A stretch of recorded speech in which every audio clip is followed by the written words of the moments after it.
Okay. Happy Lord's Day! Araw po ng Panginoon ngayon. Dito tayo sa tahanan ni Sister Sherin. Yan o. Yan. Upang magbahagi ng mabuting balita mula sa Amen. Okay, meron tayong kasama sa likod yung kapatid niyang matandang binata. Yan. Brother, kaway-kaway ya. Kaway-kaway. Yan. So, ibig sabihin, hindi po ako lang, yung kapatid ni Sister Cheryl ang kasama natin upang ibahagi ang mabuting balita ng Panginoon, the good news kung tawagin, na pang-spiritual na pagkain.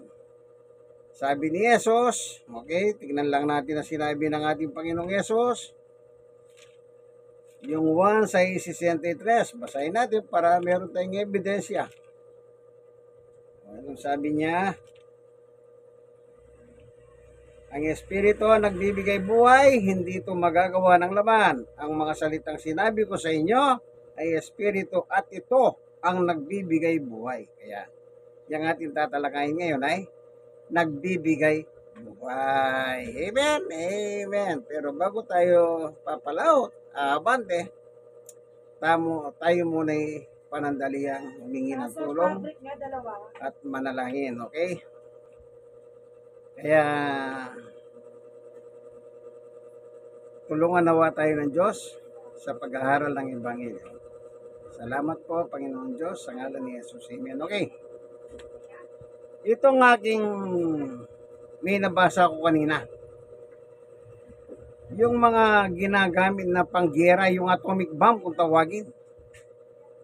Ang sabi doon sa nabasa ko sa social media, ay nako, nilabas na. Nilalabas doon sa kuweba. Di po ba ngayon, inahin ngayon ng balita, Israel versus Iran. Yung Iran daw po, ayon sa balita, ayon sa Israel, naghihimbak siya ng mga pangbomba. Naalala nyo ba yung atomic bomb sa panahon ng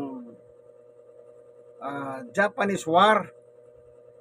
Alam niyo po, ang tagal bago tinubuan ng mga puno o mga damo, yung pinagsabugan mismo ng atomic bomb ng Japan. Talagang napakadelikado. Walang ultimo alaman na mamatay. Isipin niyo po yan. Ganyan kabagsik ang digmahan. Ngayon, ito naman ang sinasabi ng tao. Sana wag magkaroon ng ganitong giyera, wag sana magkaroon ng... Hindi na po natin pwedeng pigilan yan kasi po yan, hindi naman sa parang kontrabida ko sa inyo.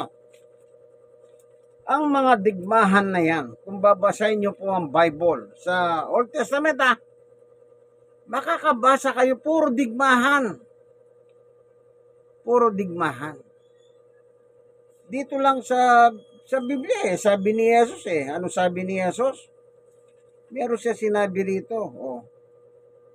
Tignan lang natin para sa Mateo 24:6, makakarinig kayo ng mga labanan. At makakakita ng mga digmahan sa iba't ibang dako. Isipin niyo po, noong nangangaral si Jesus, sinabi niya po yan. Mga digmahan sa iba't ibang dako. Propesiya po yan. Ibig sabihin, kahit anong gawin natin sa pagdarasal, Diyos ko, wag po sanang matuloy ang giyera. Sino ba may gusto ng giyera? Wala naman. Yung tsahin ko po, nang nabubuhay pa siya, bata kami, ang hirap daw ng giyera noon sa panahon ng Hapon dito sa Pilipinas. Napakahirap, sabi niya. Maya-maya may sumasabog, sabi niya. Kasi nabutan po nila yung digmahan ng Pilipino-Japan. Ngayon, kaya nakakatakot. Pero sabi ni Jesus, anong sabi niya? Makakarinig kayo ng mga labanan at makakakita magkita ng digmaan sa iba't ibang dako, ngunit huwag kayong mabahala dahil talagang mangyayari ang mga iyon, bagamat hindi pa iyon ang katapusan ng mundo. Anong sabi ni Jesus? Mangyayari. So, anong dapat natin gawin? Simple lang. Isuko ang buhay natin sa Diyos. Isuko natin. Kailangan magkaroon tayo ng assurance na pagdating ng ganitong kalamidad at nangyayari na nga,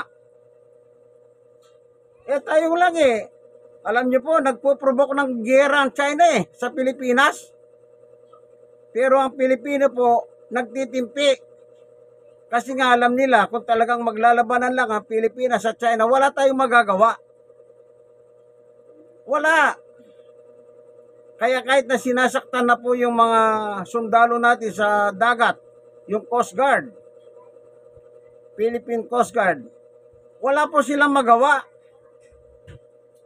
Kung di magreklamo lang na magreklamo, patawag ng patawag sa embahada ng China, yung kanilang mesero dito, at pinatatawag naman, anong lagi sinasabi ng in-check?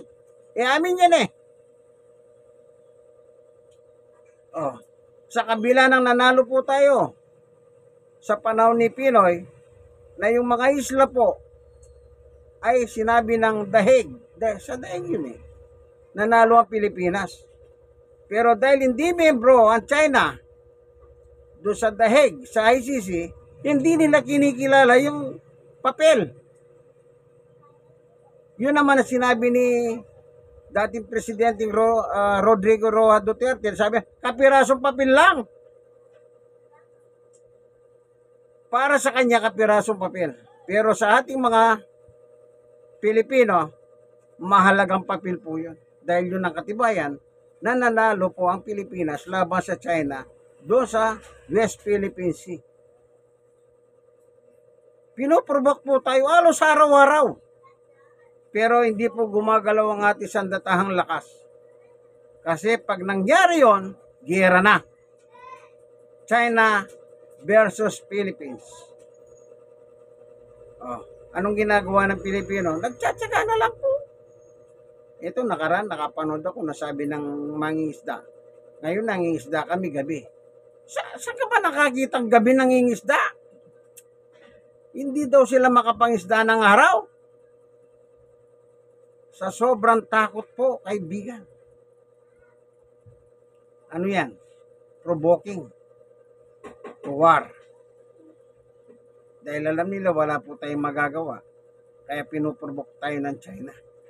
Na yung China na yan, baka hindi nyo po alam. Diyan po tumakbo si dating Pangulong Duterte na humingi siya ng asylum. Kaya siya humingi ng asylum sa China kasi po nalaman niya na arrestuin siya ng ICC nung nagpunta po sila sa Hong Kong. Nangyari, tinanggihan sila ni Xi Jinping. Tinanggihan niya. Kaya napilitan si Duterte na umuwi ng Pilipinas. Pag-uwi niya, diretso na sa arestado. Hindi na siya nakauwi na kusang bahay.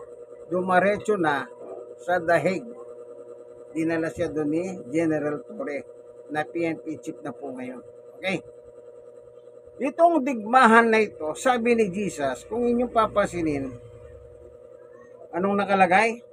Makakarinig kayo ng mga labanan at makakabalita ng mga digmahan sa iba't ibang dako. Ngunit huwag kayong mag-alala, mabahala, dahil talagang mangyayari. Tiniyak niya na mangyayari ang mga digmahan. So, the point is, isuko na lang ang buhay natin sa Diyos sa pamagitan ni Jesus. Bakit po? Mangyayari. Mangyayari ang digmahan. 7. Maglaban-laban ng mga bansa versus bansa. At gayon din ang mga kaharian. Kasi may mga bansa na ang presidente nila hari. Mismong mga hari. Kaya sa Bible po, mga hari versus hari naglalaban. Basahin niyo po yung New Testament. New Testament sa panahon nila David. Hari sa mga hari naglalaban. Magkakaroon ng tagutom. Anong dulot ng giyera at tagutom? Bakit? Noon sabi ng tiyahing ko noon, yung sinasabi ko si Chiang Tisya, pag nagsasahing ka, kailangan wala sila nakikitang usok. Pag nakita yung usok, kung may babawa, bobombayin ka. Paano ka magsahing? Pwede bang walang usok? Nagluluto ka panluto nung kahoy. Pwede bang walang usok yon? Diskarte lang po para yung usok po hindi na po may tumahas, baka bombahin sila. Hindi ba gutom yan? Gutom. At lilindol sa maraming lugar, maraming lugar. Lindol. Di ba? Kailan lang? Sa ibang bansa, sunod-sunod ang mga lindol. At ang mahirap po, walang nakakaalam kung kailan lilindol. Hindi, bali ko sana isa lang ang lindol, tama na. Hindi After ng lindol, aftershock. Alam niyo po yung aftershock, yung mga tremor kung tawagin.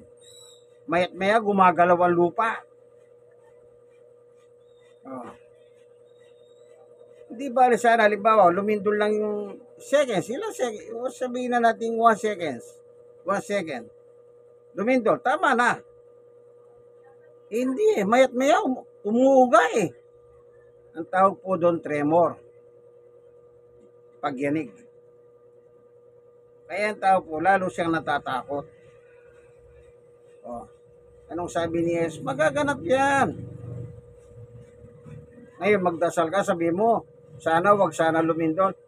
Bakit kaya mo bang pigilan ng propesya ng Biblia, kaibigan? Hindi. Magaganap kasi ito sa natin sa gusto. Noon pa nagaganap na po ito hanggang sa panahon natin. So, ano lang ang dapat natin gawin? Suko ang buhay sa Diyos sa pangalan ni Jesus. Magdasal po tayo na sana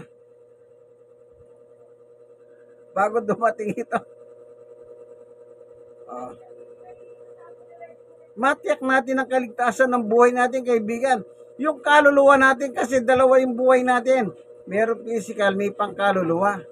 Ang mahalaga yung pangkaluluwa. Ano pa? 8. Ang lahat ng mga ito ay pasimula lamang ng mga paghihirap na tulad sa isang babaeng nanganganak. Nakakita na ba kayo nanganganak na babae? Kasi Sir, babae ka.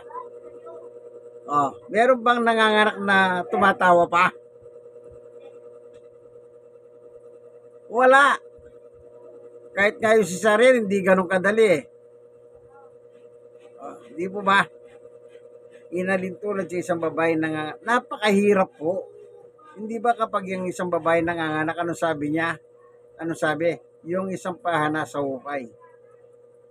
Pwede mamatay yung ina, pwede mamatay yung bata. Yun ang ibig sabihin, yung isang pahana sa hukay. Ganyan po kahirap ang buhay. Kaya yung mga nagsasabi na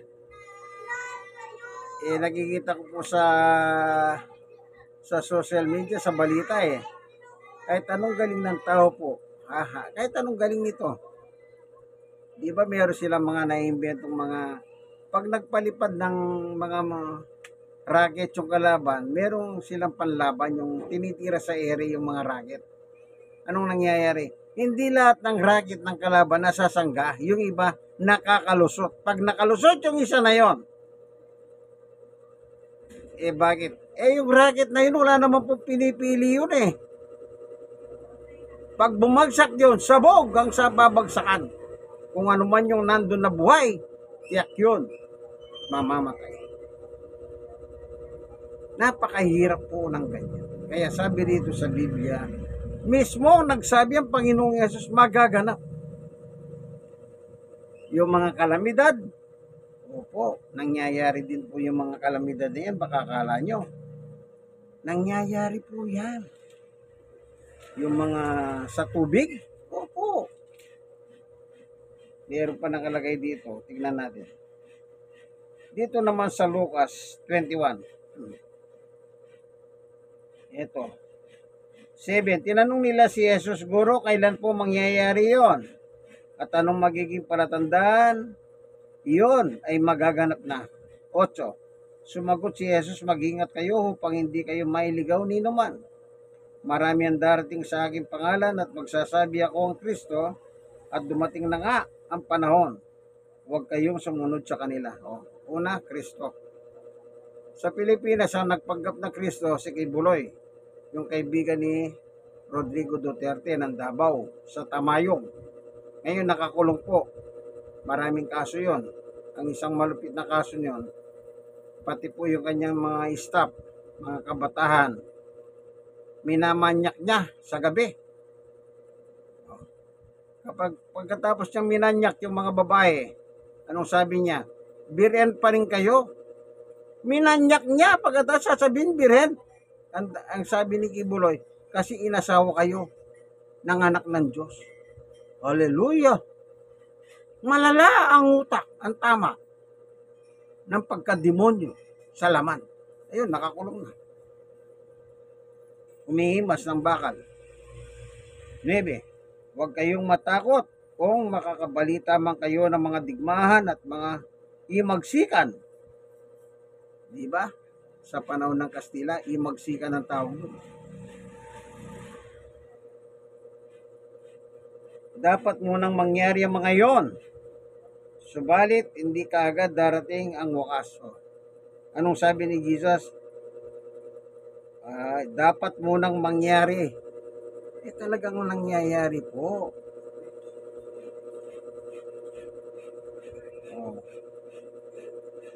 Sunod. At sinabi pa niya sa 10, maglalaban ang mga bansa at mga kaharian. Yan. May mga bansa ang presidente. May mga bansa prime minister. Ang may mga bansa ari. Yun, ari sa hari. Sa kasaysayan ng Biblia, ari versus hari. Sa panahon ni King David.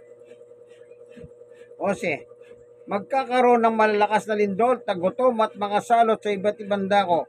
May lilitaw na mga kakaibang bagay at kakilakilabot na kababalagan buhat sa langit. Yan. Mga propesiya po ito, no? Yung sinasabi ng Panginoong Yesus. Sa King James Version po, dito sa verse, tingnan natin, ano? Yun tungkol sa mga dilubyo sa dagat. Pag King James Version ang binabasa natin, yung verse 11, magkakaroon ng mga tidal waves. Yung mga, di ba yung sa Japan, tidal waves yun? Sa dagat, dilubyo sa dagat. Sa King James Version po, nakalagay yun, ano? Sa dagat. Ang hawak natin, comment po, ano? Kung meron kayong King James, sundin nyo po doon, ano? Yan. So, lahat ng ito po ay inula na at mangyayari at magaganap. So, ano dapat natin gawin? Una, isuko na natin ang buhay kay Jesus. At patuloy po tayong manalangin sa Diyos. Nawa, dumating man ang ganitong mga disaster ng buhay na yan, ng mga kalamidad, nawa lahat po tayo maligtasan natin. Ibig sabihin, maligtasan natin. Ibig sabihin, talagang magaganap yan kasi yan na po ang nakahula sa Biblia. Tandaan niyo po, nakakatakot po ang mga ganyan. Ito lang, kahapon, no? Nangapon lang, umulan ng malakas. Dito sa Tondo, sabi ni Sister Cheryl, yan, dito sa kanila, nagba. Eh, sa lahat ng tundo po lahat naman binaha po kahapon. Yung aking anak ilang oras sa baha siya, may 5 oras siya nakabaha. Meron siya sariling motor, hindi na, not possible na. Buti naman sa hawat biyaya ng Diyos, hindi po nadama yung makina. Pero pinacheck niya rin kagabi. Dinaretso niya po doon sa gawaan na buti antimano, tinrabaho at sabi niya nga sa akin, hindi naman daw napinsala yung motor niya. Di salamat sa Diyos kung di siya napinsala. Pero sinyak nila, nilinis nila. Amen. Amen. Talagang ganyan po ang buhay, ano? Lagi tayo umasa sa Diyos na may higit na magagawa sa ating buhay. Kaibigan, ito po ang inyong kaibigan kay Jesus, Brother Manny Bautista. Inyong natutunan nyo po, nasa Biblia, yung sinabi ko, King James Version, sundin nyo po doon. Kasi kung ibang salin nito, iba po yung salin ng King James ang Biblia, ano po. Doon nyo po makikita. O kaya NIV. Yeah. Yung International Version. Doon po, ano, makikita nyo po yung dagat. Dilubyo sa dagat. Tidal waves sa English. Okay? Salamat po, Panginoon Diyos, sa iyong pagtuturo sa amin, sa liwanag ng iyong turo at aral. Salamat po sa ngalan ng aming Panginoong Yesus. Amen. Po ang inyong kaibigan kay Jesus, siya naman po si Sister Cheryl, kasi yung nasa likod natin. O brother, kaway lang. Si Brother Django po. Okay. Ganito na lamang po, ano? God bless us all.